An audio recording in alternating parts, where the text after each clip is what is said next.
Apakah Anda ingin mengembangkan usaha tapi terkendala modal? Kabar baik. Di tahun 2025, pemerintah menyediakan fasilitas KUR tanpa jaminan khusus untuk pelaku UMKM yang layak namun belum bankable. KUR tanpa jaminan ini meliputi KUR mikro dan KUR super mikro, di mana agunan tambahan tidak diwajibkan karena jaminan utamanya adalah usaha yang dijalankan sendiri. Untuk mengajukan KUR tanpa jaminan, ada beberapa syarat umum yang perlu dipenuhi. Pertama, Anda harus menjadi warga negara Indonesia dengan usia minimal 21 tahun atau sudah menikah. Usaha yang dijalankan harus produktif dan layak, minimal sudah berjalan selama 6 bulan. Khusus KUR super mikro, bahkan usaha baru pun bisa dibiayai jika ada pendampingan. Selain itu, Anda tidak sedang menerima kredit produktif lain dari bank, kecuali kredit konsumtif seperti KPR, KKB, atau kartu kredit.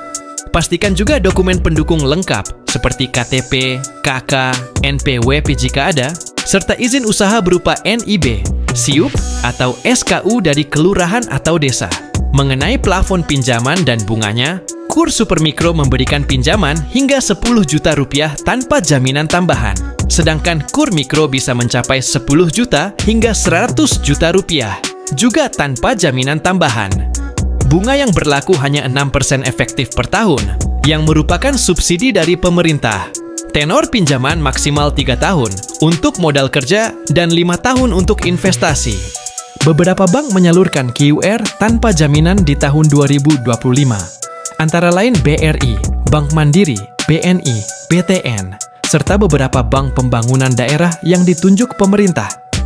BRI menjadi salah satu penyalur terbesar, khususnya untuk KUR mikro dan super mikro. Prosedur pengajuan relatif mudah. Anda bisa langsung mendatangi kantor cabang bank penyalur, atau mengajukan melalui aplikasi resmi, seperti BRI Ceria, BRI Mo, ataupun website kurekon.go.id.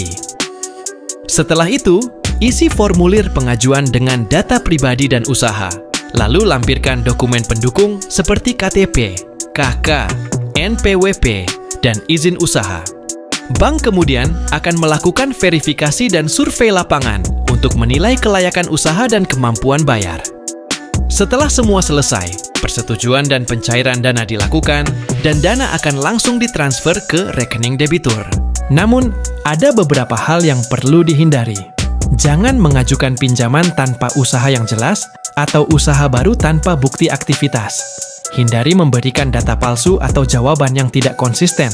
Dan jangan menggunakan dana untuk kebutuhan konsumtif, karena tujuan utama KUR adalah untuk modal usaha produktif. Agar pengajuan KUR lebih mudah disetujui, siapkan catatan sederhana arus kas usaha, termasuk pendapatan dan pengeluaran. Gunakan NIB atau SKU untuk memperkuat legalitas usaha. Ajukan plafon pinjaman sesuai dengan kebutuhan dan kemampuan bayar. Jangan berlebihan. Dan yang paling penting, tunjukkan rencana penggunaan dana secara jelas untuk pengembangan usaha Anda.